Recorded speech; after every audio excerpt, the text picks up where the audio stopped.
Well, friends, welcome to this session on the 22nd of August, and we've got people listening in to this session from all around Australia, from New Zealand, from other countries, North America, and perhaps Europe as well. So some on a Saturday evening, others on a Saturday morning, and all hours of the day and night to bring us together to look at this celebration of 100 years of Bahai faith in Australia.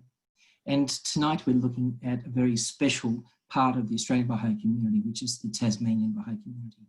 Now we have 4 presenters, and I'll introduce them at the beginning and then I'll hand over to them for the presentation. So firstly, I'm going to introduce Kevin and Anne Stark. Anne was born in Papua New Guinea before the years of the 10-year crusade, and she grew up as a member of the Brisbane community. She served as an auxiliary board member in Tasmania for quite a while, 1979 to 1991. And she was a member of the Bahai Council for Tasmania for the 10 years of its existence.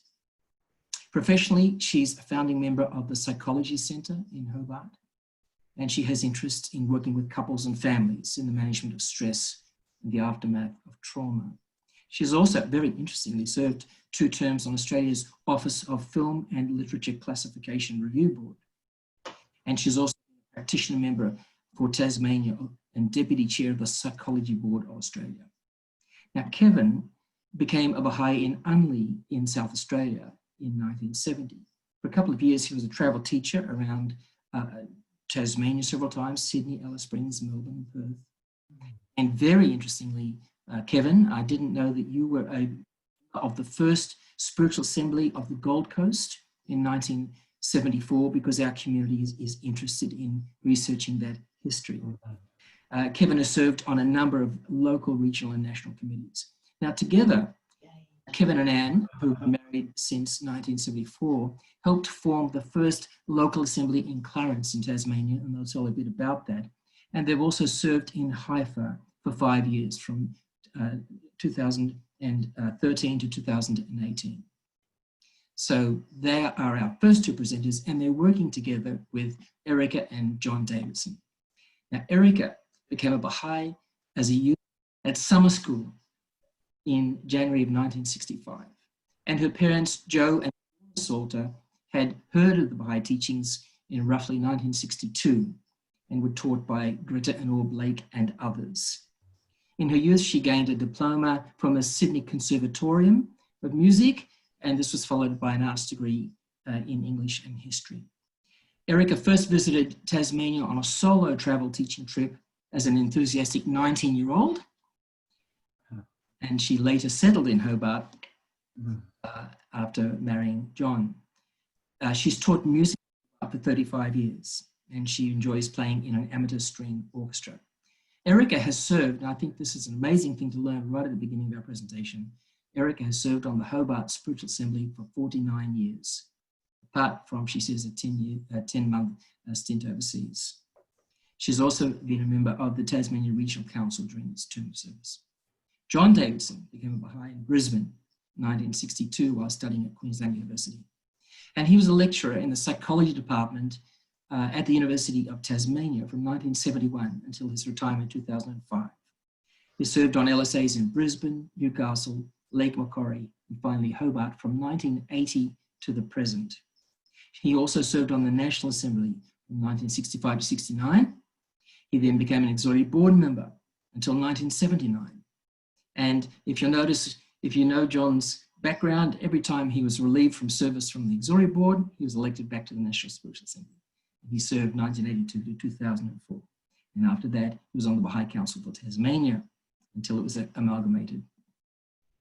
Now, John has worked extensively in Bahai scholarship, Bahai studies, and one of his wonderful publications is a compilation of the Bahai writings focused on Baha'u'llah's purpose for the human race. It's called Pathways to Transformation, and he's working on updating that. John and Erica married in 1969 while they were studying at Newcastle University, and they moved to Hobart in 1971 to fulfill a goal of the 9-year plan. So I've introduced our 4 speakers. They will also introduce John Handley and explain why he's going to speak in this session. But we have 4 amazing presenters tonight. And I think now we're going to sit back and learn so much about the beginnings of the Bahai community in Tasmania. So John, Erica, Anne and Kevin, over to you. I think I have to unshare. Have I got my screen unshared? I think so. So I think it's over to you. Thank you, Graham, and welcome everybody to a rainy and possibly snowy Hobart. And welcome also to Kevin and my home back here in Hobart, where we're all gathered.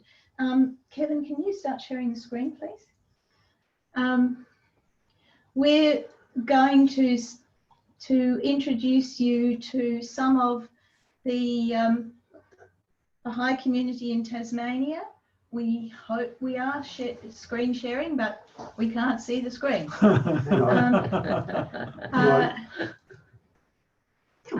But anyway, I'm going to start talking because it might be that you remember, some of you remember that I actually asked Graham at the beginning of these sessions, how do you tell the story of a Bahai community? I understood how to tell the story of an individual, but a Bahai community. And he said it was a good question, but I think that's probably, he didn't say much more than that. So, but we found out we're actually telling the story of the Bahai community of Tasmania. And in the Risvan 1996 message, as we were learning about the three protagonists of the plan, the individual, the institution, and the community, the House of Justice told us that a community is a comprehensive unit of civilization composed of individuals, families, and institutions working together with a common purpose for the welfare of people both within and beyond its own borders. And indeed, that's what we're talking about, the story of a community, a collection of individuals and families who work together with a shared vision and purpose and passion for Baha'u'llah's message and for humanity. We're going to look at mainly the first two epochs of the formative age with a tiny peek into the heroic age, and then we'll go from there. Can we have the next slide? This is just to locate us. See that little red dot at the end of the world? That's Tasmania. And as we get closer and closer, it gets bigger and bigger.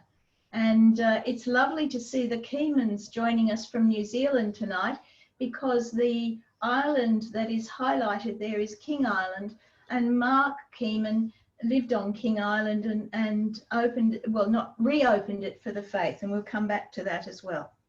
Okay, so here are the contents. This is what we're going to try to cover tonight. Yes, please. In telling this story, we're first of all going to look at the tablets of the divine plan. So it was lovely that Neil chose a prayer from the tablets of the divine plan for the prayer for this evening. We then want to look at references by the Guardian to Tasmania, as he speaks, as Abdul Baha did, of Australia, New Zealand and Tasmania. We're going to spend some time with the earliest mentions of the faith in Tasmania and the first visit of Mother and Father Dunn and of Martha Root, as well as the story of Gretta Lamprell, who was the sole Bahai in Tasmania from 1925 through till 1939. Then we're going to look at the second visit of Martha Root with its two declarations and the consequent formation of the Hobart Bahai group. We're then going to introduce some living history in the form of John Handley, who was a member of the first family to become Bahais in Hobart. We're going to look at the opening of the first centre, the formation of the Hobart Local Spiritual Assembly, which is the goal of the 6-year plan in Tasmania. We're then going to revisit the two Knights of Baha'u'llah who come from Tasmania, Glad Park and Gretta Lamprell, and look at their service in the wider field. And then we're going to talk a little about the something that Tasmania does very well, which is export Bahais. And right through all of this will be the story of Mother Dunn's nurturing of the fledgling Bahai community. Thanks, Kim. Go closer. We're having a little trouble changing the slide. Okay, thank you. So first of all, though, we thought this was such a different place when we arrived, and particularly when the Davidsons arrived. So John and Erica are going to talk a little bit about what it was like to come as a pioneer during the 9-year plan.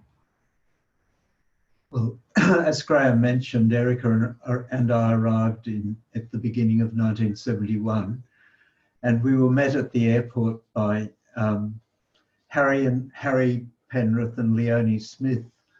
Harry was, of course, as many of you will know, an Indigenous Bahai, and they took us off to the beach, despite the fact that it was pouring rain, and we can still remember eating soggy banana sandwiches on the beach on the first day that we arrived in Hobart. We discovered that there were quite a number of young Bahais kind of in their teens and 20s around Tasmania at that time. For instance, across the river in Clarence were Rex and Linda Wagner. Mike and Kathy Mason were in Launceston and then moved to Campbelltown. And in the northwest we had David Benson and also Ken Gretta, who became one of Tasmania's most famous Bahais, as secretary to Rahir Khanum, and Edie Vandendoel. So there were a group of dedicated and interesting young people, but for the most part, the Bahai community at that time seemed to be very dedicated, stalwart older ladies. Yes, well, the total number of Bahais in Tasmania was probably less than 50, and in fact, yes, probably quite a bit less than 50. And there was just the one assembly in Hobart. John and I felt we should live in Hobart to help support the assembly, and some of the individuals in Hobart at that time, and these names will be cropping up in our presentation because they had been Bahais. A little bit about some of them. There was Loy Greenlaw, who became a Bahai in Martha Root's second visit to Tasmania in 1939, and Katie Farrow, and Katie became a Bahai, I think, 1949. She was certainly on the first assembly. Dulcie Dermody, who became a Bahai, I think, in the early 50s, and Vivian Berry, also, I think, in the early 50s, and Mabel Briggs, as we knew her, but she had been Mabel Bailey, and she also is on the first assembly in Hobart, and Myrene Brown, she also is on the first assembly in Hobart, and Nan Baker, who I think had become a Bahai in the 50s, and as well as Harry and Leonie. So I was, 22 when we arrived in Hobart, and just very inexperienced. We had served on an assembly in Lake Macquarie when we were first married, but I had. I had. Oh, you had too, because you're on the NSA at that time until you became a board member, you know, it was all very. I was really green in terms of Bahai service, but it felt a long way away from everywhere else, especially because we didn't have access to a phone. Anyway, it was very exciting, though. It was really exciting to be in this place called Tasmania, and I had always, in a way, felt attracted to Tasmania. I'd studied something about Tasmania just in high school, and then did this travel teaching trip in 1968, little knowing that a few years later we'd be moving here. And that first year that we were here was in itself very exciting. We had a succession of visitors, including Dr. Mahaja and John Robarts, Hand of the Cause John Robarts, and I always remember Dr. Mahaja, who stayed with us in our flat in Devonshire Square. Dr. Mahaja challenging us challenging the Tasmanian Bahais to become the first Bahai island in the world. And he commented on the heart-shaped island. And I'm afraid, Dr. Mahajan, we didn't achieve that. Yet. So but we're still working towards it. Okay. So 5 years later, Kevin and I came to Tasmania. Kevin had been travel teaching down here on a couple of occasions, and we arose to pioneer during the 5-year plan. At that stage, there were assemblies in Devonport. We arrived in Devonport on the ferry, and yes, it felt a long way away from a young girl from Queensland. I was 23, so Erica and I were about the same age when we came down here. We stayed a night with Sandra Rodenrich, who's with us tonight, on our very first night in Tasmania. Then we stayed with Agatha Bainbridge in Launceston. There wasn't an assembly in Launceston, and we came to Tasmania, to Hobart. The two goals of the 5-year plan, as well as Launceston, for assemblies were Glenorchy and Clarence. And the RTC directed us to Glenorchy, but 3 months before we arrived in Hobart, the Lake Illawarra had ploughed into the Tasman Bridge, and Hobart was a city divided by its river, and there was no accommodation to be found. So we consulted with the RTC and said, we think we might find something in Clarence, but we can't find anything in Glenorchy. So they said, try it, see what you can do. The next day we found a house in Clarence, and we stayed there for 35 years. And Hobart was a very vanilla town in those days. Around the university, it was a little bit multicultural, but it was extremely Anglo-Celtic in its origin. And we were told there were no Tasmanian Aboriginals. And yet the Bahai community held a number of Indigenous Bahais by that stage, and that we were friends with more. So Tasmania's come a long way, the Bahai community's come a long way since the early 1970s. Kevin, next slide, please. Tasmania has an incredible privilege as a place because Abdul Baha named it up in the tablets of the Divine Plan. In tablet number 7, revealed in Abdul Baha's little room in the house in Bachi, on April the 11th, 1916, he said, likewise, if some teachers go to other islands and other parts, such as the continent of Australia, New Zealand, Tasmania, also to Japan, and then he went on, most great results will be forthcoming. Well, Abdul Baha, we're still working towards those most great results. As a result, you will find that every time in Shoghi Effendi's messages to the Baha'i world, he mentions Australia, he mentions also New Zealand and Tasmania. And he mentions it twice in the World Order letters addressed to the American Baha'is in the early to mid 1930s. And at this time, if for this quote and also for the next one, it's worthwhile remembering that Gretta Lamprell was the only Baha'i resident in Tasmania, and yet this is what Shoghi Effendi, in mentioning Tasmania, says: these intrepid heralds of the faith of Baha'u'llah have succeeded by their very acts in setting to the present generation of their fellow believers throughout the East an example which they may well emulate. And then in 1936, he said, from Iceland to Tasmania, gives you an idea that he probably felt that Tasmania was the end of the earth. From Vancouver to the China Sea, spreads the radiant and extend the ramifications of this world enfolding system. So this is one Baha'i making her loyal and devoted way and mentioned in this fashion. Then in his sweeping review of the first century of the faith, God Passes By, again, 1943, which is when he was writing God Passes By, in Tasmania, as far as we know, there were very few Bahais.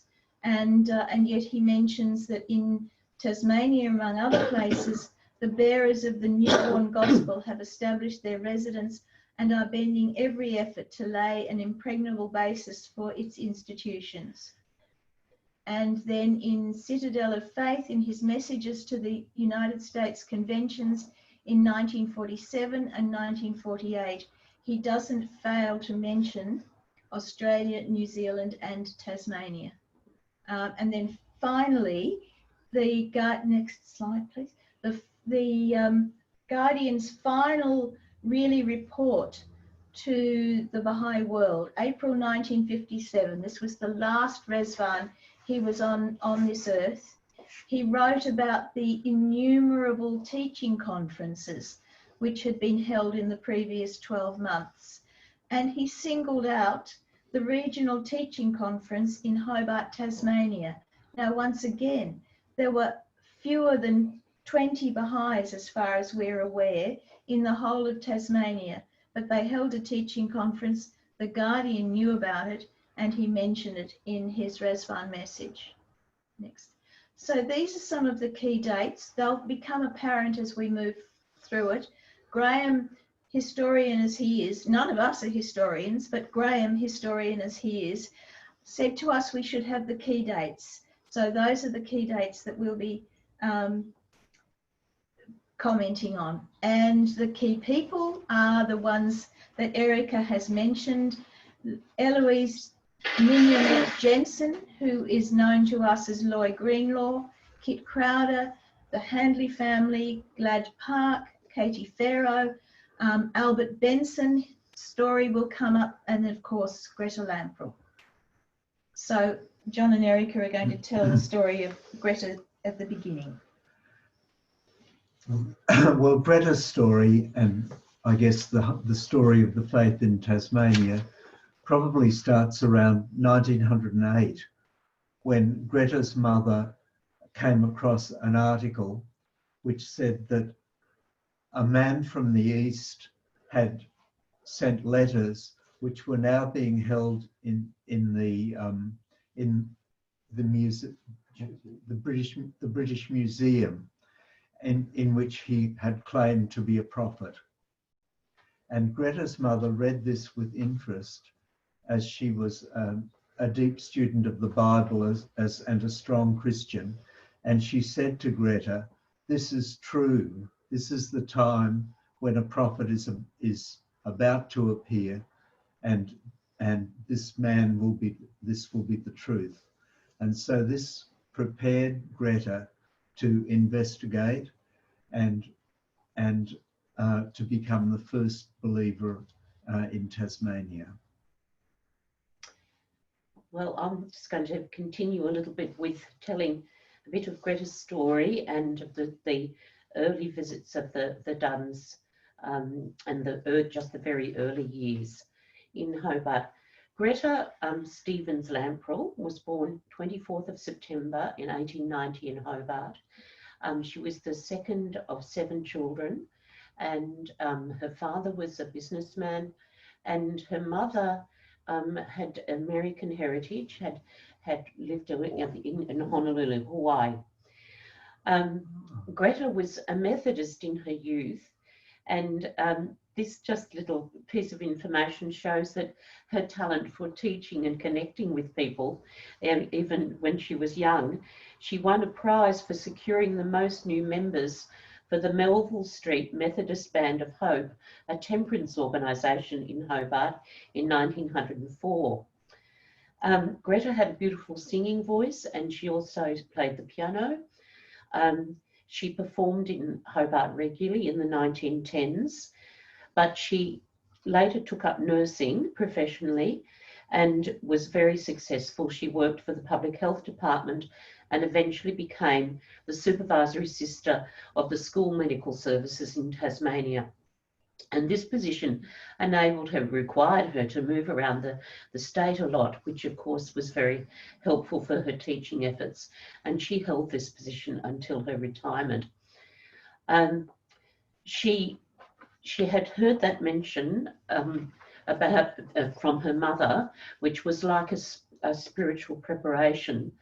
But in 1923, her friend in I think who was a Tasmanian but was in Sydney, Trixie Collier, wrote to her to say that Trixie had met these really wonderful people called Bahais, and Trixie had met the Duns, and she helped to organise a trip for Hyde Dunn to visit Hobart in August in 1923. And because Trixie was local, she knew people, so she was able to introduce Hyde to church leaders and leaders of various groups such as Theosophists and Christian Scientists. And in this time, he also met a Mrs. Crowe who lived in Sandy Bay and who welcomed him into her home. Anyway, I guess Hyde felt there was fertile ground here for teaching, and he returned with Clara and two Melbourne Bahais, Effie Baker and Miss Hastings, the next year on the 6th of January 1924. They rented a cottage in Lord Street, Sandy Bay, as a base for their teaching work, and Mother Dunn cared for a lot of sick and needy people. They seemed to be attracted there, and she nurtured and looked after them. And of course, they held meetings there. And it was here that Gretta heard Hyde speaking about the faith. And her reaction, she says, Mr. Hyde Dunn spoke passionately about the faith. Then and there, with the whole of my inner being and outer being, I dedicated my life to Baha'u'llah and the Baha'i faith. Gretta's knowledge of the faith was deepened in this cottage. Father Dunn also gave talks at, again, the Theosophical Society and the Hobart Metaphysical Society, and they also had meetings at Mrs. Crowe's home in 12 Gregory Street, Sandy Bay. The Dunns were sent a lovely letter of encouragement in late January, written by Shoghi Effendi's secretary, but Shoghi Effendi wrote a postscript and in his own hand, and he said, we are eagerly expecting good news concerning this tour. He also sent the Dunns £19 to assist with the teaching, and this money helped to bring Martha Root to Tasmania later in the year. When the Dunns left in April to go to Perth, there was a small group of interested inquirers. Besides Gretta, there was Mrs. Crowe, Miss Collier, Mr. Bacon, Mr. Jenner. The small group received encouraging letters from the Melbourne group and the Dunns after their visit. In October, Martha Root was able to visit, accompanied by Effie Baker and Kate McLaughlin from the Melbourne group. It was a short visit, it was just 2 days. But at this visit, Martha spoke at the Memorial Congregational Church in Hobart. Big church, as obviously it's still there. And the organist took a lot of trouble to decorate the church for the talk. The organist had met the Dunns earlier in the year at their home in Sandy Bay. Gretta also accompanied the 3 visitors to Launceston, where Martha spoke on the aim of universal peace. And Gretta was really thrilled to be given a Baha'i ring and prayer beads from China by Martha. In 1925, meetings continued at Mrs. Crowe's home and later in the Masonic Hall in the basement room in Murray Street in Hobart. And Hyde Dunn was able to visit again in October 1925. And although they were such a small group, after the call from Shoghi Effendi about the threat to the House of Baha'u'llah in Baghdad, the Hobart Bahais, well, it was Gretta, I think, sent the following cable. November 24, 1925, to Iraq High Commission, Baghdad, Tasmanian Bahais respectfully request that action be taken Ray Baha'u'llah's house. So you can see that even though there's such a small group and maybe mostly Gretta, they're really very, very keen and very, very dedicated. So it's not surprising that the Guardian mentions Tasmania. In the period 1925 to 1939, for various reasons, some of the individuals who were inquiring and interested in the very early days dropped away during the 1920s and the early 1930s, until Gretta was really virtually the only Bahai. However, despite this, she remained really loyal and steadfast and keen to learn more of the faith. She was buoyed up by the most loving and encouraging letters from the Duns, and also from Maisie Armand in Adelaide. Gretta wrote in the scrapbook that she later kept that Maisie had consistently encouraged and assisted the Hobart Friends with inspiring letters, gifts of books, and constant prayers. This has been so and continues to be so up to the present time, which was the time of writing was in 1940. And there's there was a letter from Mother Dunn in which she said, don't remember the exact words, but she encouraged Gretta. She said, you know, I had a long, you know, and difficult time in Walla Walla when things were not going well. But she said, stay steadfast and keep your heart, you know, focused on Baha'u'llah, and you know, the things will come out. So Mother Dunn was very sympathetic to Gretta's situation. In October 37, Hyde Dunn wrote to Gretta, "We have just had one of dear Maisie's beautiful letters in which she speaks of you and that your heart and soul are still near to and growing in the glorious faith and revelation of Baha'u'llah. Oh, my dear, this has thrilled Mother and myself.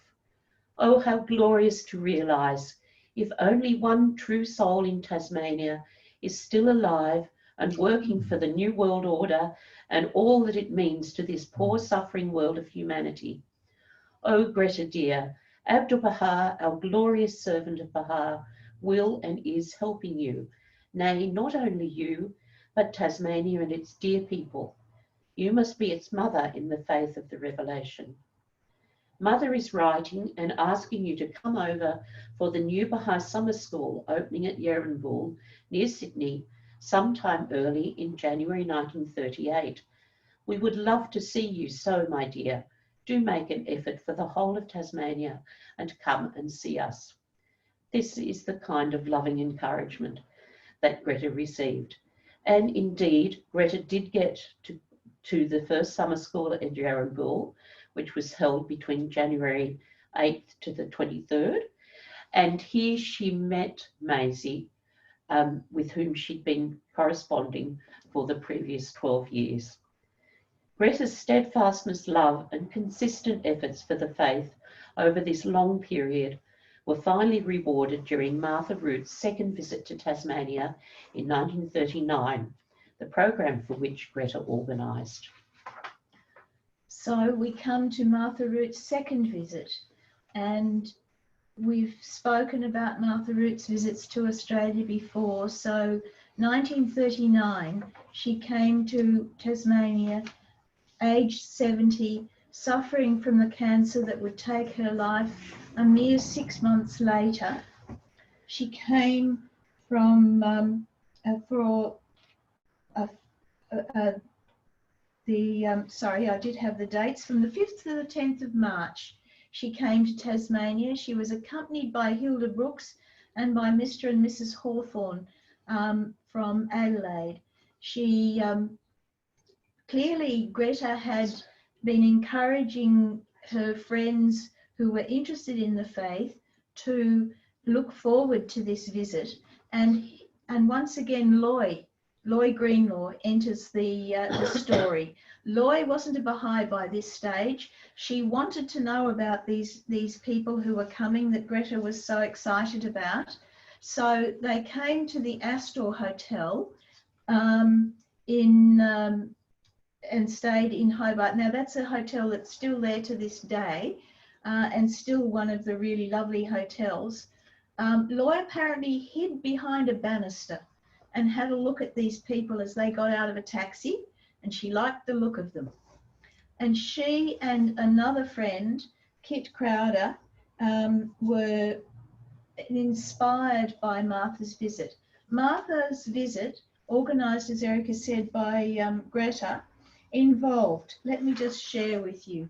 She lectured at 3 high schools. She spoke at the Spiritualist Church. She spoke at the World Education Association, the Lyceum Club, the Theosophical Society, the Esperantist Society, the Rotary Club, and countless other clubs. She appeared on 5 broadcasts, including she spoke on the ABC on culture and world peace. She gave 2 public lectures, and then she went to Launceston and did it all over again.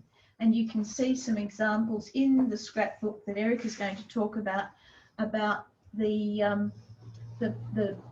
news coverage that Martha received.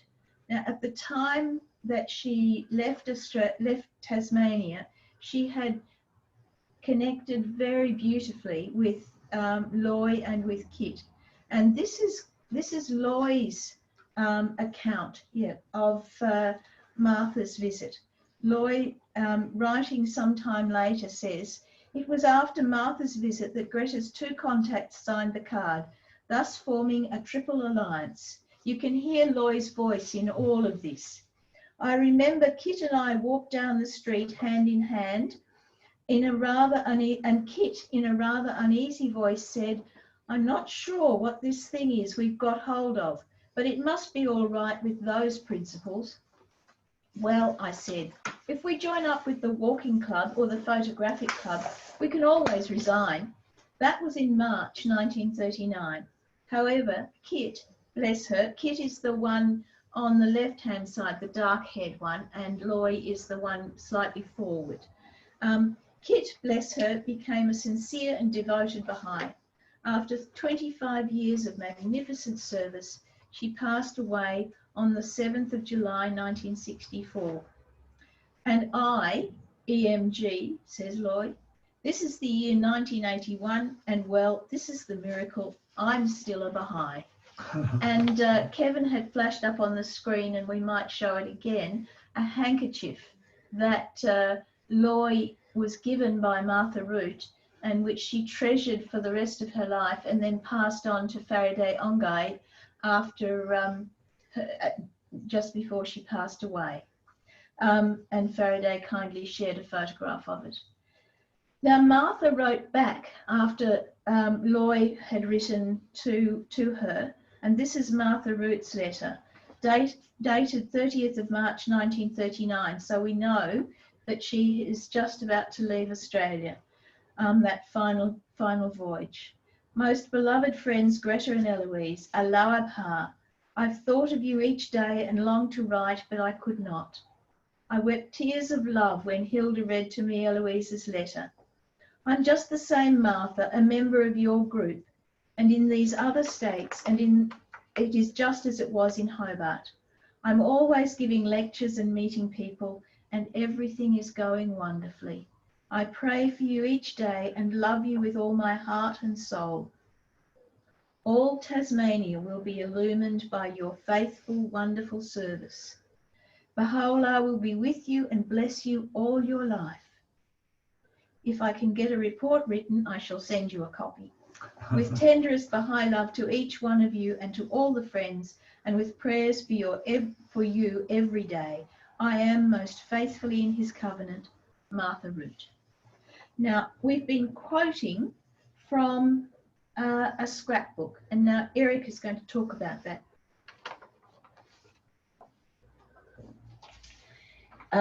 Yes, well, just before I talk about the scrapbook, when there were actually 3 devoted Baha'is in Hobart, amazing to have 3.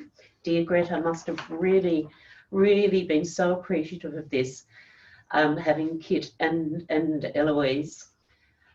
they formed a group.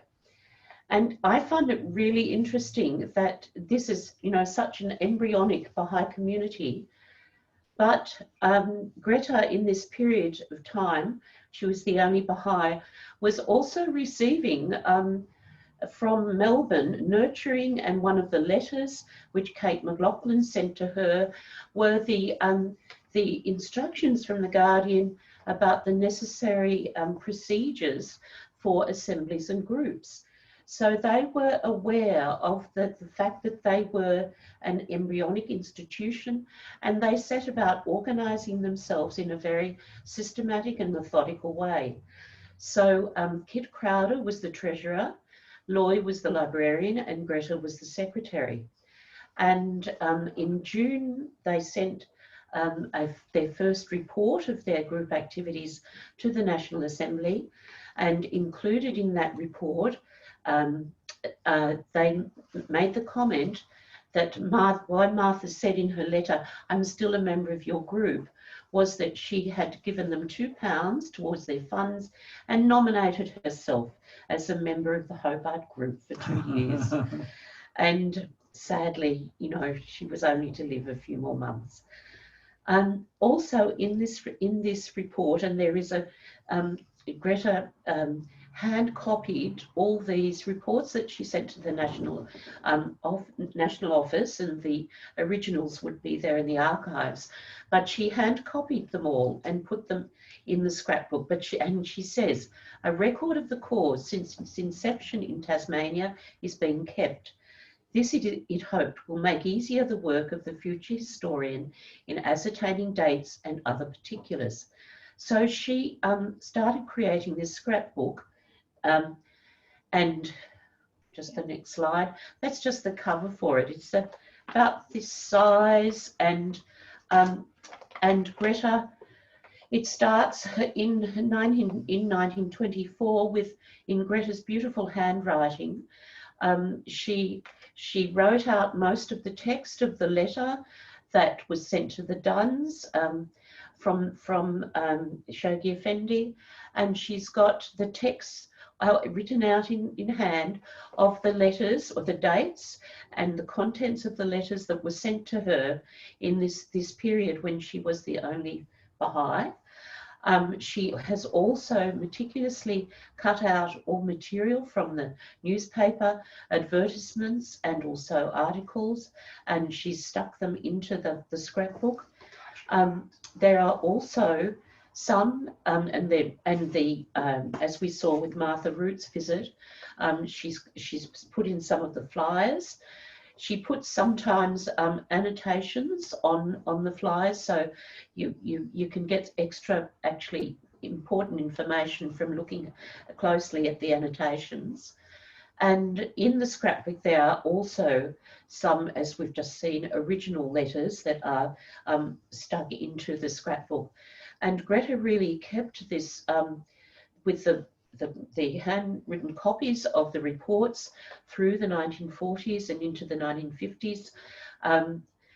And then when she was not in Hobart, and especially after 1953 when she pioneered, Loy, I think, took over the role of looking after and putting the things in the scrapbook.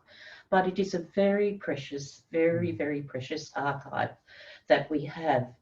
I just wanted to make one other thing about in the section in this first report about the library. Well, it mentions how they're trying to build up the number of books and giving periodicals, collecting the Bahai periodicals and distributing those.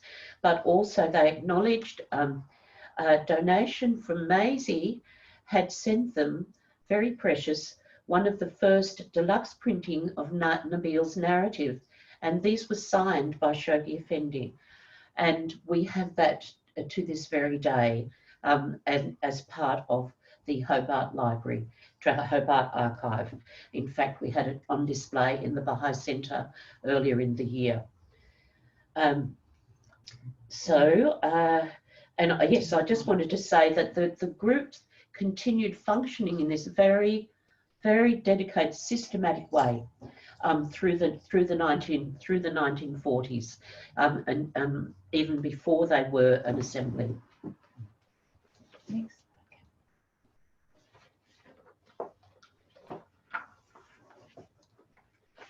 Now here we have a picture of some of these early Bahais. We have standing. We have Joan Peck, who became a Bahai in 1941, and then Kit, this is the tall lady, and Frank Brown, who became a Bahai in 1942, I think. Yes.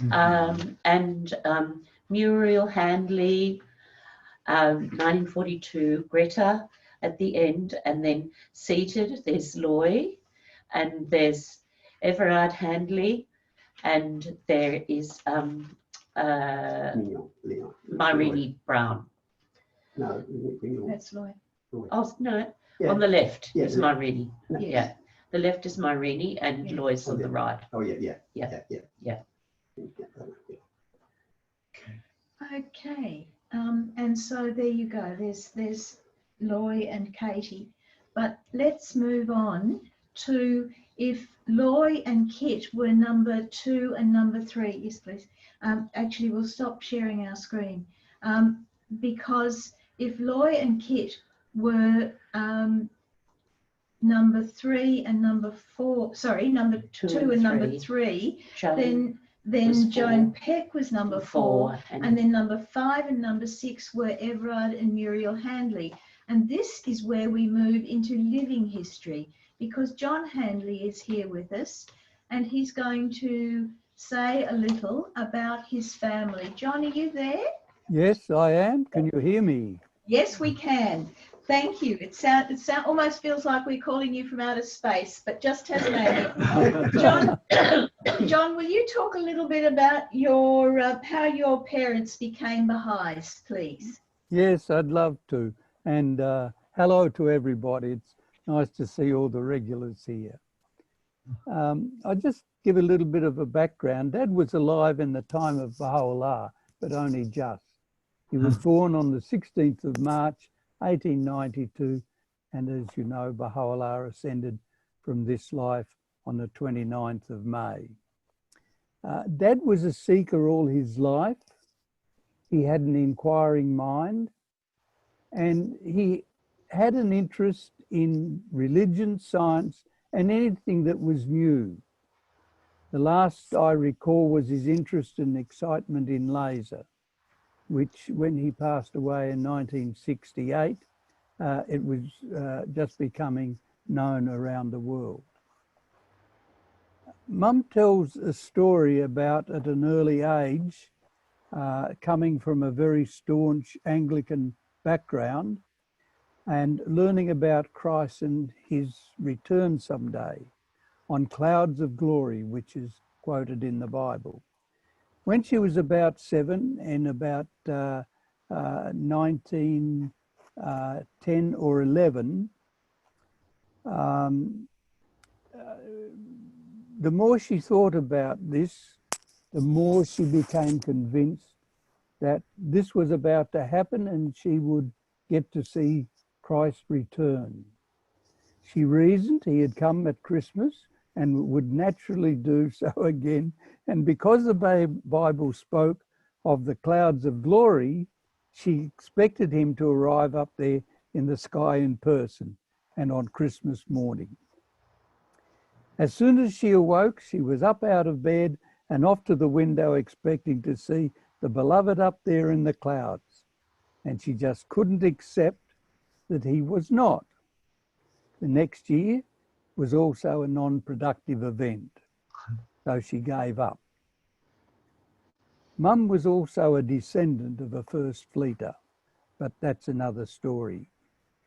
Mum and Dad were married in 1926, and the following years were very busy periods in both their lives. They had 5 children between them and 1940. During this time, Mum recalled that Dad taught her a great deal about religion, and helped her to think more carefully and to read. And I don't know where Dad got his religious background and interest from. She recalled in her book that she became rather uninterested in Dad's latest theories and the society meetings that he always used to go to, which seems to change direction every few months. During 1940 or 1941, Dad met up with a man by the name of Mr. Gibson at the Unitarian Church and told Dad that he should look up the Bahais because he thought Dad would be interested. Dad, with his inquiring mind, often took me to the Unitarian Church meeting when I was a bit older and we had moved to the mainland. But he also used to go to the Theosophists and so many different other new think groups in both Hobart and in Melbourne. After hearing from Mr. Gibson about the faith, Dad went to some meetings that were at Battery Point, and this was probably at Gretta's place. Mum and Dad didn't talk much about these meetings, but from what I've been told, Gretta Lamprell persuaded Dad to bring his wife along to a meeting, and Mum went only to find out that she knew Gretta in two ways. Gretta was an education department school nurse, and Mum had been a teacher with whom they had both previously been in contact. It was discovered also that Gretta and Mum's eldest brother and her two youngest aunts had gone to school together. So that's rather interesting.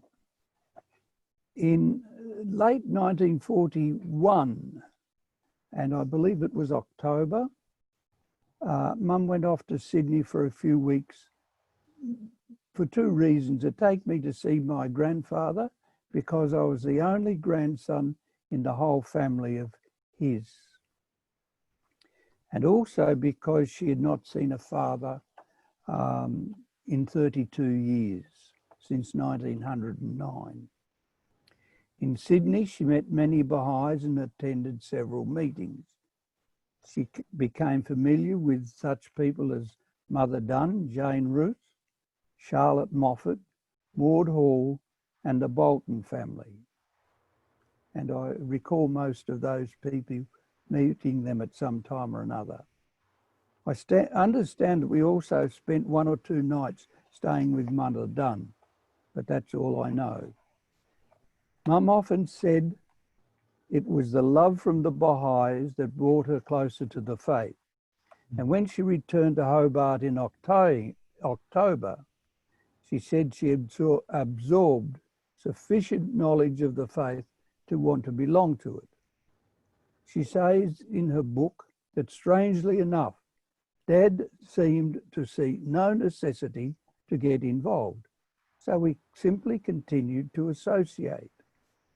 Till suddenly, one evening in January 1942, and this would have been in January, at a fireside, Dad said to Gretta and Kit, "I'll join your faith," just like that. And Dad was like that. That was Dad all over. They both signed their cards there and then. Dad never had too much to say, as I recall. He just got on with doing what had to be done. And Mum, on the other hand, often talked to me about those early days in Tasmania, because some of the very early times I don't really remember. I was not really old enough at the time to remember too much, and she often mentioned that there was a lot of excitement at the time as the Handleys, Mum, Dad and 5 kids were the first Bahai family to join the faith. Before us, there were only 4 ladies: Kit, Gretta, Loy and Joan Peck. Dad was the first male to accept Baha'u'llah in Tasmania. Do you have a photo of the Baha'i Centre? Yeah. John, yeah, you're going to tell us a little bit about your memories of this first Hobart Bahai Centre? Yes, yes. I was going to move on to that. Oh, okay. Well, John, we're going to stop. We're going to start sharing our screen again. So if you keep talking, but we'll show some pictures now. Okay. I don't know when this centre was first rented, but I can recall going to the Bahai Centre in Elizabeth Street with Dad, and it must have been on 2 occasions. The first one was to put the name of Bahai World Faith on the windows. I remember this was wartime and things for signs were not readily available. So I used a black wrapping paper that came around photographic paper to cut out the words and somehow attach them to the window. And thinking about it, he must have somehow gotten the paper from his work at the zinc works. Nobody else would have had it because it was wartime. And the second time I remember going to the centre was with my sister Christine and Dad, and he had prepared a petition along the one wall of or out from one wall, and you can see on the photo the 2 windows with signage on them and the black window. The petition went across from between those 2 windows, and that was where they kept the teapot and the cookies and all of those sort of things. And yes. John, there's your mother Muriel told Kevin and I a story about you and Mother Dunn and some chooks. Do you want to share that story? I was a little devil. I was a little devil. This is only one story, but anyway, there was an episode with our chooks, which you've asked me to say. And it would have been in January 1945, I think. I was a bit older then. And that was when Mother Dunn came to Hobart, and she came to visit Mum with either Kit or Gretta, and I wouldn't be sure about that. I don't recall too much about that. But the previous day, it had been a hot summer's day in Hobart. And when it was hot, my dad used to hose the roof of the chicken house to keep the poor chooks cool so that they didn't pant. You know, they weren't used to summer in Hobart.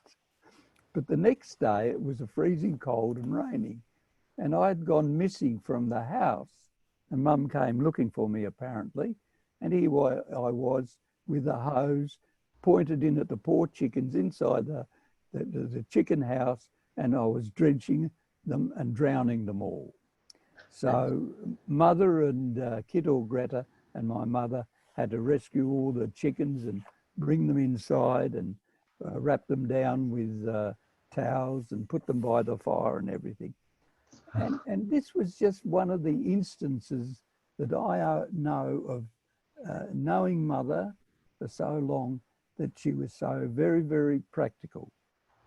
And not long after this, we moved to Queenstown. And you've got a story about Queenstown you'd like to share, haven't you? Yes.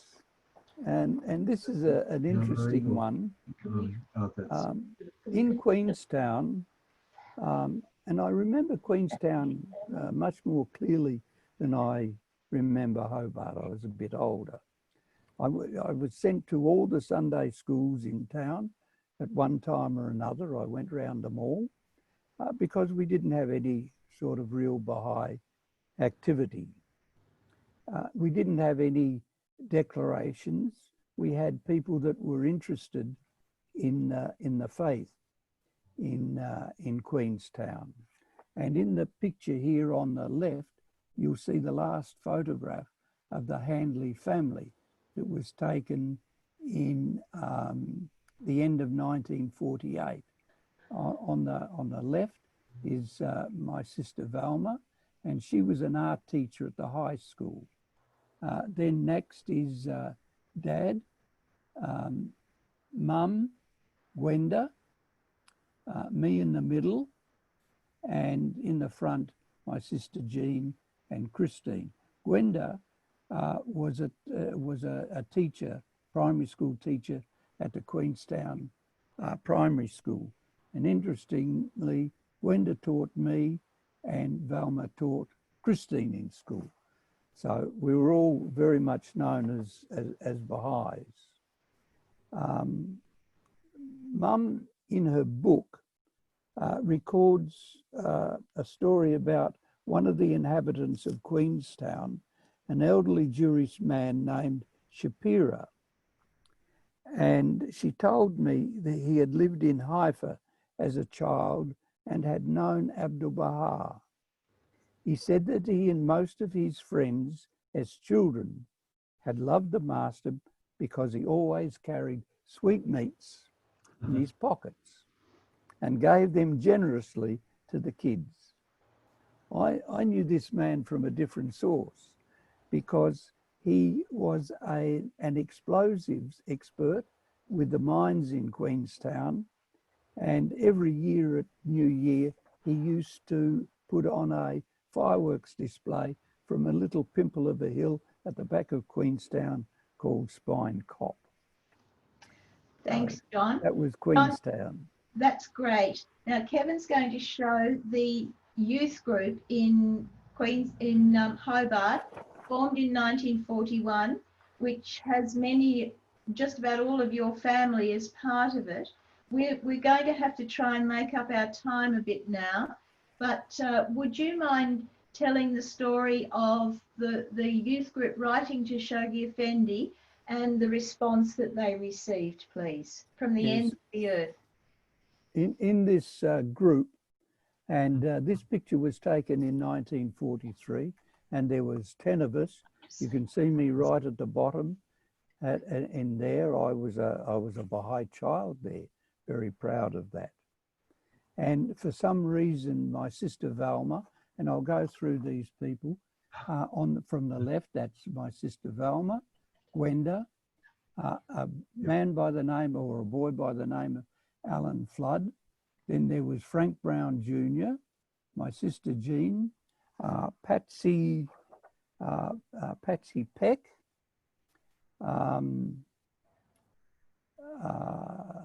Christine, and the Leonie Barwick in the middle there somewhere.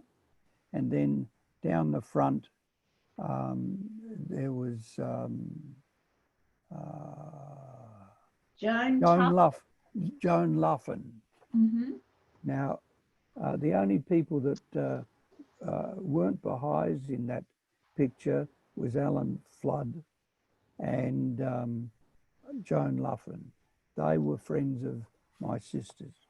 But for some reason, Velma was elected or appointed as the secretary of this group.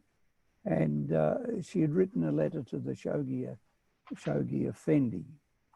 And the Guardian wrote back to the Bahai Youth Group through Rahir Khanum. And the letter was dated May 31st, 1942. And I'd like to quote, "The Guardian was both surprised and pleased to receive your Nauru's greetings, and he has instructed me to answer you on his behalf." And this is quoted in the letters to the Antipodes. "To know that there is now far off in Tasmania an active and devoted group of young Bahais delighted him. It shows what life and vitality is in this faith at such a time, far from weakening or being temporarily eclipsed by the terrible tragedies taking place in the world at present. It is growing and spreading and striking new roots all over the world. The task facing the young Bahais in particular is very great. for they are the ones who, with their fellow youth the world over, will be called upon after the war to help build the future, and we are assured that a future without the Bahai principle to guide it will be as unsound and fruitless as post-war reconstruction since 1918 has proved to be. Therefore, the Guardian hopes you will seek to gain a sound and profound knowledge of the teachings of Baha'u'llah and endeavour to perfect yourselves as Baha'is, so that when the time is right, you will be able to play your full part in the spiritual leadership of man. Thank you so much for your contribution tonight, John. Thanks indeed. And that letter, we might point out, is published in Messages to the Antipodes, and that your sisters, Jean Johnson and Christine Davis, have only in the last few years ascended to the Abha Kingdom. But to have you with us is, and to summon up that photograph of the Hobart youth group is really wonderful. Now, we're going to speak very quickly about the formation of the centre. The first centre was opened in Hobart in 1944. This was a decision of the National Spiritual Assembly, who formulated the policy of establishing centres in capital cities around Australia. And the funds for doing this were largely a contribution from the beloved Guardian. It was announced at convention that a centre would be established in Hobart, and committees were appointed to identify a suitable property to rent and also to furnish it. And the property which was found, as illustrated here, is in Elizabeth Street, which is now the City Mall, in the very heart of the business district in Hobart. And a committee of Bahais purchased appropriate furnishings, which was difficult in the wartime years, and they were able then to open the centre. This Mother Dunn was not able to attend in person, but Erica will read briefly just an excerpt from the talk which she sent. Yeah, this committee was actually Kit and Gretta, and the total cost was £52, 6 shillings and 7 pence. And the centre was lasted until 1956, when it became too expensive for the Bahais to keep up because of its location. The rent, I think, went up a great deal. But Mother Dunn wrote this lovely letter for the opening of the centre. I won't read it all, but I'll read a couple of bits of it. To the beloved Bahai community of Baha'u'llah in Tasmania, praise be to God that you have arrived at this blessed day of opening and dedicating this room to the glory and bounty of making known his divine revelation, not only to the people of your lovely island of Tasmania, but to all people.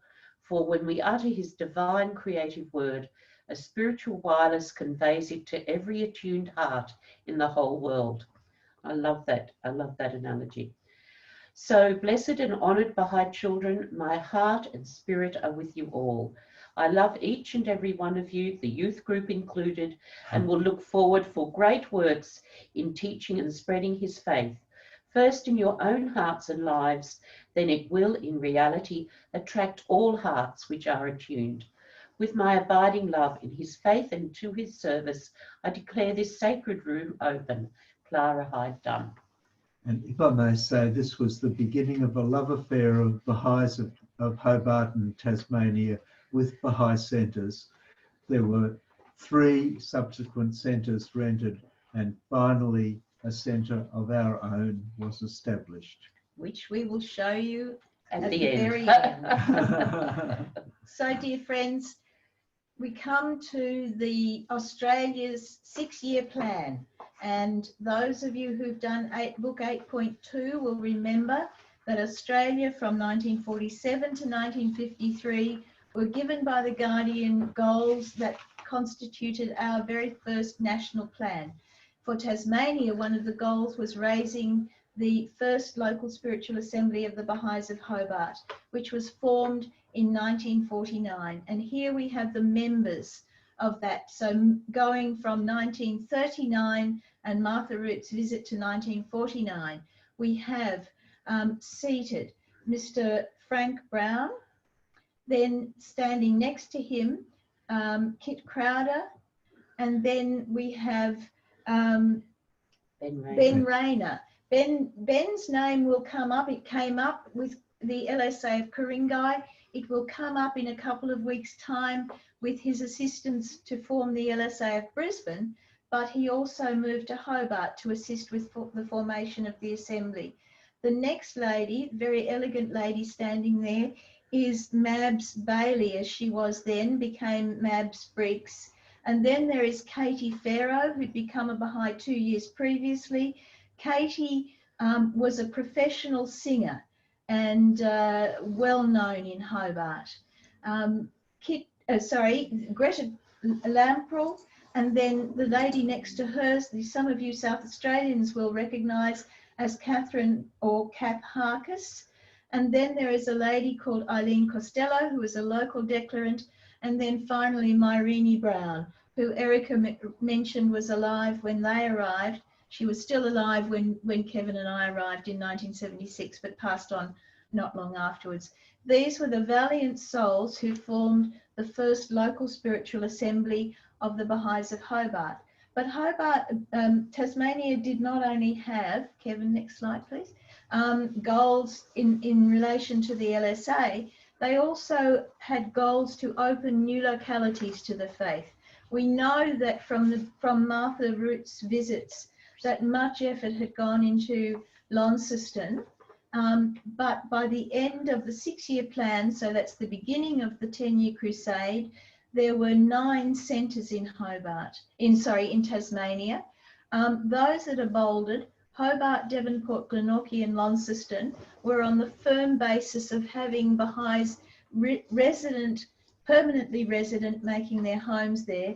The others were opened as part of the goals, but lapsed after a time.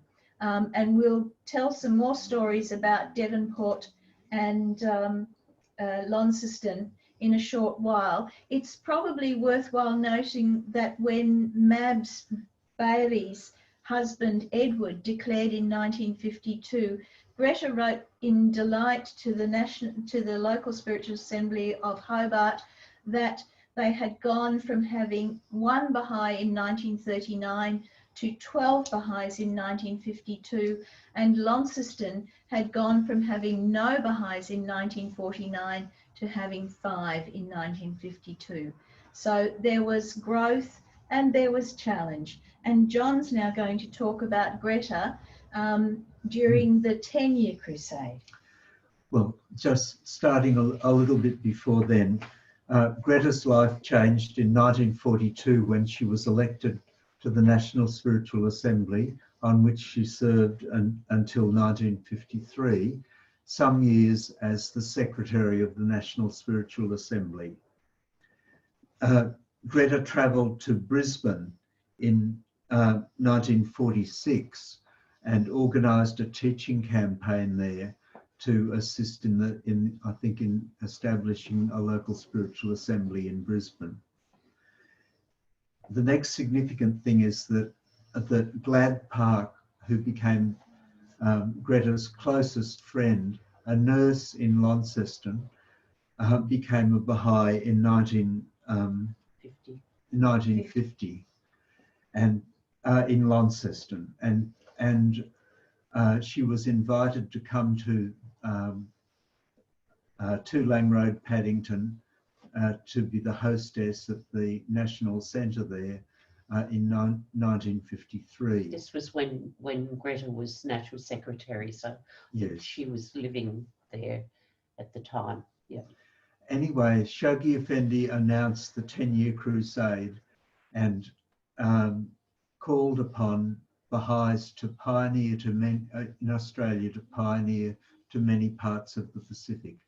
And Gretta and Glad immediately arose. Erica, would you like to read the cables? Yes, Have you got them I there? do. I just wanted to say this was at the time when 5 of the National Spiritual Assembly members arose to pioneer in the Pacific.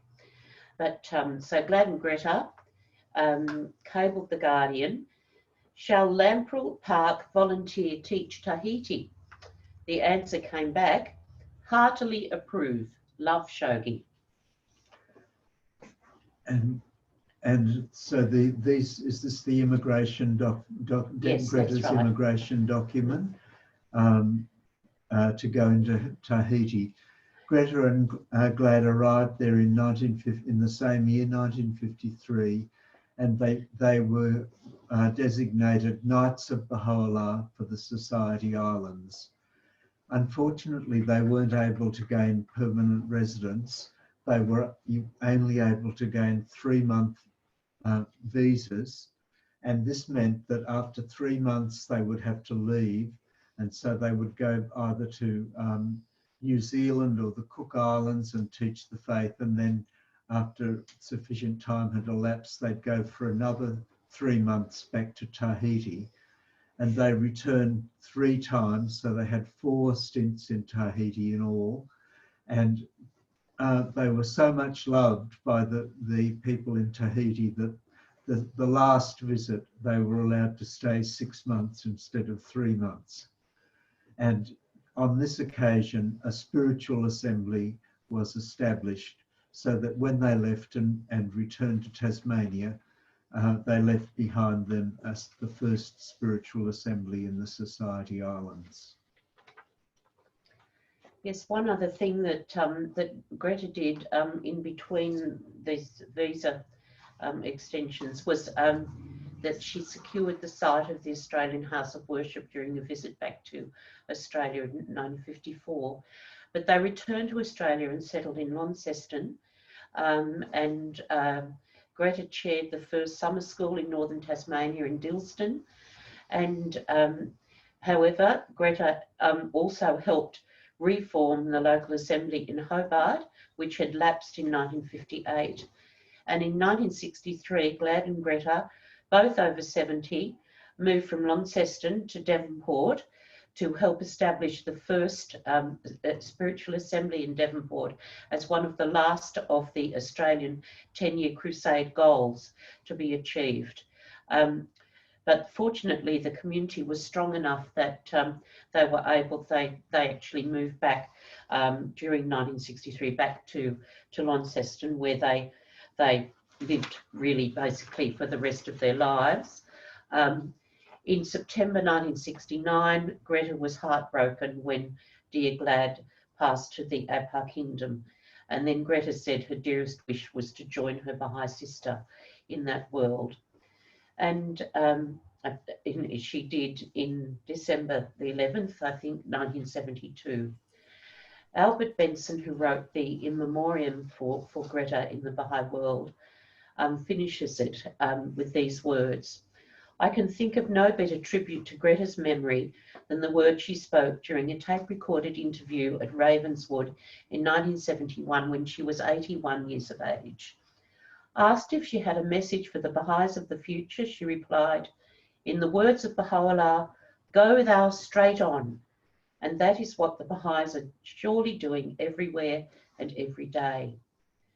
So Gretta was still alive when we arrived in Tasmania, and John and I just met her once in 1971, and he will just say a few words about that. Well, my most vivid memory of Gretta is when she shared with us her copy of Gleanings from the Writings of Baha'u'llah, and on every page the margins of her gleanings were so heavily annotated with references that there was no white left. She had read and reread Gleanings over and over again. So she was really, really a student of the writings of and Baha'u'llah. memorised. And memorised. Yeah. She had so much memorised. And Kevin had another memory of visiting Gretta. Yeah. See, I am here. That's sorry. Yeah. I came down my first travel teaching trip to Tasmania in January 72, and they asked me to call in and see this older woman. Being a young person, I had no understanding of her rank or role there. Called in to see Gretta at the nursing home she was then in. She welcomed me in, we sat down, had a cup of tea, and within 5 minutes, she had said, "Pardon me, Kevin," and she stepped outside the door and called one of the nurses in. And as she came in the door, she said, "Kevin, now we're having a fireside." She was teaching till the day she died. Thanks, Kevin. And can we just mention this photograph here shows Gretta and Glad with Noel Broomhall in the middle. Noel and Edward Broomhall were a marvellous family, Bahai family in Launceston, who served the faith for long and well, and and served also at the World Centre for quite a number of years, and were very much loved. And this photo is taken, I think, at Waiho, which was Glad and Gretta's home in Launceston, and it's where Noel and Edward got married. Which is where that first photo of Glad and Gretta that's shown, that's at Noel and Edward's Yes, wedding. yes, but that's right. The very first photo that was shown was at their wedding. So we're coming to the end, folks, and thank you for bearing with us. And we know we've gone over time, Graham, but the growth of Tasmania during the 10-year crusade to the end of the Second Epoch was a time of challenge and tough times for the Tasmanian Bahais. There were not a lot of receptive souls, and they worked very hard. We have the evidences of the scrapbook to tell us just how hard. At some times it appeared that they were trying to sustain themselves over many centres, because that was what the goals required. But for instance, also Tasmania was very good at exporting Bahais, and so even the Hobart Local Spiritual Assembly, so can you just take it back to the Hobart Local Spiritual Assembly was reformed, and Devonport was formed in 1963. And we just wanted to mention Albert Benson in relation to this. Now, the Adelaide Bahais would be able to say whether it was Dorothy Dugdale or a lady called Annie, who were travel teachers to northern Tasmania in 1952. One of them had a broad Mancunian accent, and Albert, who was the, and I can't quite see the faces there. Yeah, Kevin, are you showing it? Yes, yeah. There is Albert. Albert was also from Manchester, and to the end of his life had a very broad accent.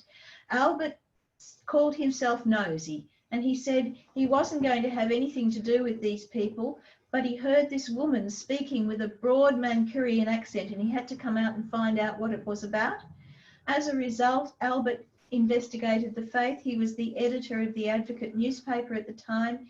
He became a Bahai. His wife, Margaret, became a Bahai. His neighbour and his son, David, became Bahais. And these are a photograph taken, we believe, in Devonport, but you can see many of the early Bahais there. We also wanted to just mention that if you remember in Shoghi Effendi's last Resvan message, he mentioned the teaching conference held in Tasmania, and it may well be that this might be part of that teaching conference. At that stage, there were only 21 Bahais in 6 groups, and yet it merited, in Shoghi Effendi's eyes, mention in his worldwide message. Kevin, we might go on to, we've talked about the Tasmanian diaspora. So let's just celebrate those who became Bahais in Tasmania, who got a wider view of the world and left to service elsewhere. We've mentioned the Handley family, Goro and Ingrid Georgic, long-time members of the South Australian community. Goro was a member of the National Spiritual Assembly. Frank, Eleanor and John Burdett, who were neighbours of Katie's, pioneered first across the river to Clarence. And strangely enough, Kevin and I, the house that we found the day after we received permission to go to Clarence instead of Glenorchy was over the back fence from the house that Frank, Eleanor and John lived in Lindisfarne when they went to Clarence. And we know this because we had made friends with the young couple who was living in that house, and they, in doing some renovations, found some paper that had been lining a cupboard which said Baha'u'llah said, or Bahais believe. And we asked Loy, and she told us exactly where they'd lived. Bob and Laurie Sherwin were the first caretakers of the Baha'i House of Worship. Reg Priestley now went to Victoria. We heard part of his story last week, and he's now in Queensland, we believe. Grenville Curtin became a National Spiritual Assembly member and then pioneered to Tonga before returning to Victoria when he passed on. And of course, not forgetting Glad and Gretta.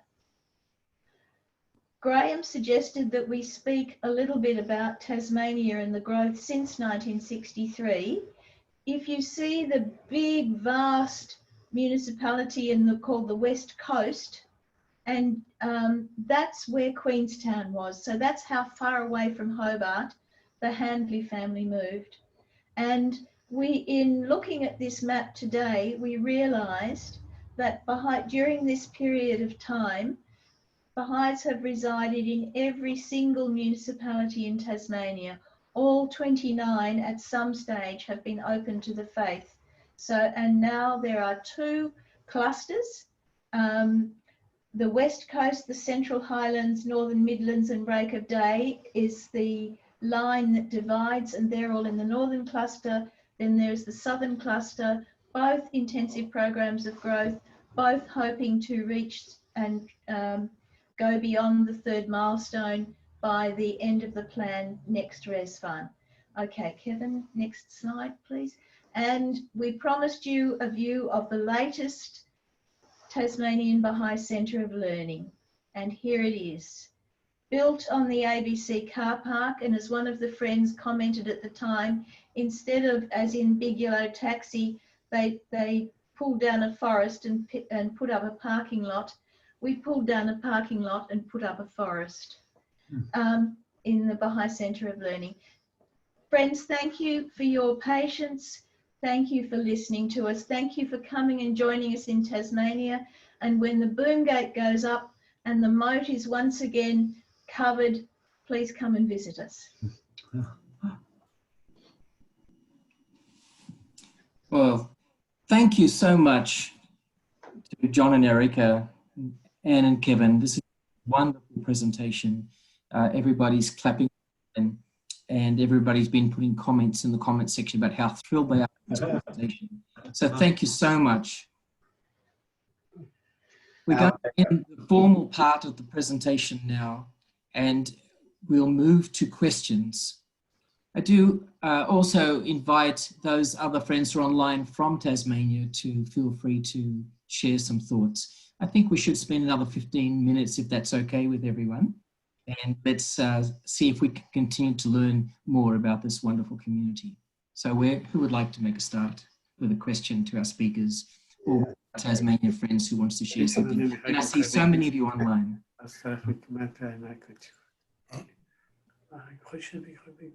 Do you have a question, Bug?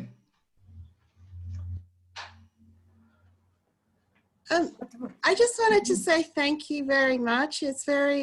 I've seen photographs and heard stories about lots of these people growing up. And we've been a lot of us have been in the chat, especially Arvid and me, I think, and other people. It was very nice to have met Katie Farrow, and I knew about Martha Root. And so it's just really nice to get all the background. And I just want to say hello to Erica and John and Kevin and Anne.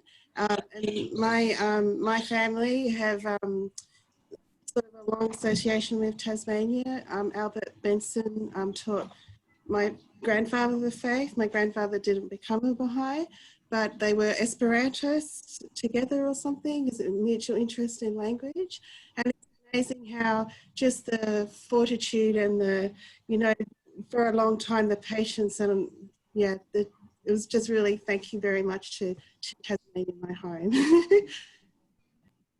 Thank you, June. Thank you, Thank you, June. June. Mhm. Just want to say it was so beautiful, comprehensive, and inspirational. It was very beautiful. Thank you very much. Thank you, thank you.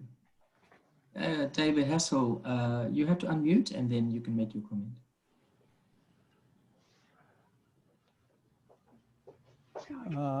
If nobody else has anything to say, So, just a couple of little.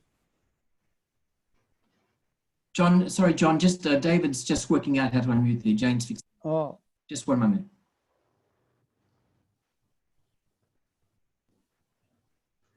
Okay, Jane, you keep working on that, and John, please go ahead.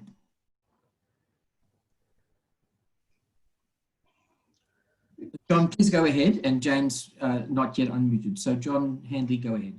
yeah, just a couple little things that came to mind during this evening.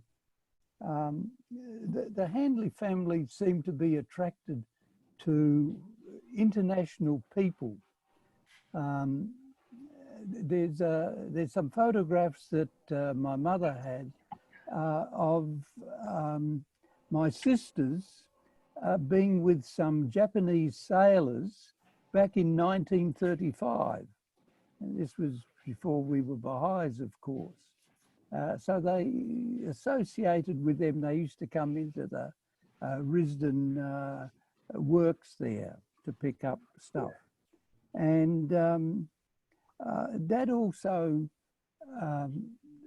in an article that he wrote about a guest house on the west coast, the family lived on the west coast of Tasmania in the 1930s, long before they were Bahais and I was born. But I remember Dad in this article, and I have it somewhere, of where he talked about a number of Aborigines on the west coast who worked in the mines there, and how he had some friends.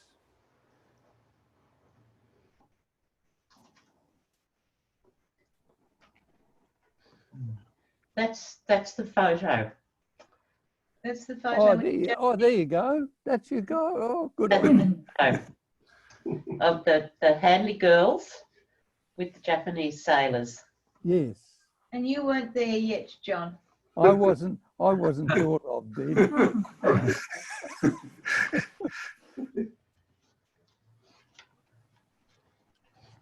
But there was another story about an American Negro, and I had to look for the letter before, and I think it's put away with some other papers. But during the war, a number of times, the American Navy ships used to come into Hobart. And at one time, one of these ships came in, and terrible me, you know, but there was two American Negro, I guess, sailors walking up the street. So I invited them into the house. I was about 3 or 4 years old. But these people, these two sailors, were welcomed into our house, and they learned about the faith from my parents. And one of the sailors wrote Mum a letter, which she treasured all her life, which is, I can't find at the moment, but he said that that was the first time that he had ever been invited into a white man's house. Never in his home country would he have been invited into a white person's home. John, thank you for that story. Over to David Hassel, and then if Hiroko's still with us, and I know Faraday's with us, others, Sandra's with us, so any other thoughts? But David first. Yes, John, that was a wonderful presentation of yours and the other friends there. But I just want to ask about the picture, the last picture you showed, I think, a Hobart youth group in 1941, and there's a Leonie Barwick was mentioned, and that was in Hobart. It's interesting that my wife, that's Judy's grandparents, Barwicks, that was their name. They were from Hobart. That's Graham's great-grandparents. Oh, And I just wondering if we can get hold of that picture and identify Leonie Barwick for us. We just see if we... actually, that picture was taken in 1943. The youth group was formed in 41, but that picture was actually of the youth group in 1943. Oh, that's interesting. Good. Right. Yeah, yeah. So... well, who has the picture now? Can I get a copy? Yeah, I'll send you it, David. Actually, I've got Jane's email. I'm not sure if I've got yours, but if I can send it. I've got Send to Jane or Graham. I'll get it one way or the other. Leonie Barwick is the little blonde girl in the front. Yeah, In the middle. Yeah. in the middle. The smallest one, or the... Smallest, Yeah. yeah, the Okay. small blonde girl. We understand that she was Christine's friend. Okay. Well, there was maybe the second smallest. I can't remember the picture exactly, but anyway, I'd like to see the picture. Okay. Might be a relative from my family's. That's it. Yeah, yeah, that's her. Oh, there we are. Oh, that's a little boy down the front. Okay. Yeah. This one here. Oh, that. That's Yes. John Handley at the front. Well, would you believe? It just looks like Judy used to look like that when she was that age. Well, there we go. Yeah. She might be a relative after all. She might be a relative. Yes. Yes. All right. Thank you for that. Very good. Thank you. Okay. Thanks for that, Dad. Okay. Now, any other questions for our speakers? Or any comments from our Tasmanian friends who are online? Did the National Assembly hold any national conventions in Tasmania in the earlier times? Not in the early times, no. No, 2010 was about 10. There was one in Launceston in Oh, so the yeah. late 1980s. There was another one. And there was the Two in 2010 In that we Hobart. held in Hobart at the centre. No, there was one in Hobart as well at the Grand Chancellor. That's right, there was Yeah. 1997. Yeah, So sorry. 1997, then one in the late 1980s in Launceston, and 2010, those three that we're aware of. Of course, there's a whole rest of the history of Tasmania, which is, from 63, and many of the people that are on this screen tonight Right. are all part of And living history. and living history. So that has yet to be annotated and written up. And unfortunately, we haven't been as systematic as Gretta and Kit Yeah. and the early believers were. They really established a very good model. In fact, I always had the feeling from Katie that things had gone downhill since the days of Kit. But one lovely story that we were told, but not long after we came here, was that of course there were these stalwart. At that stage, they were not as old as they were when we were here, but older ladies, and they used to have local spiritual assembly meetings on a Tuesday morning. And then when David Hoffman, who came down, pioneered down here must have been in the mid-1960s, or mid to late 1960s, was elected to the local spiritual assembly, there was a little difficulty because David had to go to work. And couldn't attend local spiritual assembly meetings on a Tuesday morning. So, But the Tuesday mornings were also the ladies' morning tea, and they didn't want to separate them. we don't know that. We do. All right. Thanks for that. Now, Alex, did you have a question there? You've got your hand up. Yes, please. Alex, please Also, introduce yourself to everybody because not everybody has been on each week. So tell us where you're coming online from. I'm coming online from Norway. I have no special connection to Australia, but hearing the story of Clyde and Mr. Clyde and Dunn, the Dunns, and Effie Baker, remarkable. This is just such an important part of our Baha'i history, and it seems like since Abdul Baha would have loved to go to Australia, I'm sure, and he sent his emissaries in his place, yes. The Dunns and the Effie Baker, remarkable. Thank you. I just had a question regarding Tasmania. How is the population, Baha'i population? How has the development over the years been? And approximately, what is it now? Maybe you've already said this. 300. Yeah. It's about 300 Bahais At the moment, yeah. in a population of about 500,000 in the whole island. Yeah. So we're still not very large. We have how many? 5 local assemblies? Six local assemblies. Very good. Yeah. Alex, to give you an idea of the size of Tasmania, it's 4 times the size of Israel, but it has 1/16 of the population. So we have a lot of we do have a lot of wilderness actually. So our population, probably a little bit like Norway's, is around the edges of the island, not so much in the middle. Exactly. Alex, thanks for your question. Great to have you online. Did you have a question?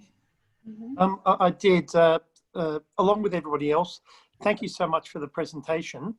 My recollection of Tasmania was that Pim Truman made very significant and wonderful contributions, administratively and in some other ways. Are you able to give us a little bit of insight there, please? Well, Avi, can we save that for another? That's a whole evening in itself. Yeah, yeah. So we were just doing the very early beginning. Yeah. So we just, 63. She's post 63. So that's a whole other story. Yeah. Fair enough. Can I say something? Right. Yep. Go ahead, Sandra. Lovely to hear from you. All right. I'm just remembering. Hello. I'm just remembering when I was stacking up when Albert Benson passed on, and I was packing up stuff for him, and he had the book that was the first book used for the minutes of the local spiritual assembly for Devonport, and he was on the RTC, I think, and so reports from the RTC, and I remember reading the first report, and we are so thrilled.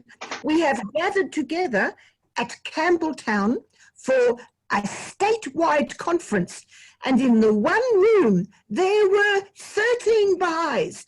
Isn't that wonderful? We have never had so many people all together and Bahais in the one room. And I remember reading that and thinking, isn't that so gorgeous, so cute? You know what is? Well, thank you, friends. Unfortunately, we're at the 2-hour mark, and so to bring the formal part of the session to a close. So I'd like to thank once again our 4 speakers for this evening, and if we can all just thank them in the best way we can online for this wonderful presentation tonight. Thank you so much. Thank you. Thank you. Thank you. Thank you.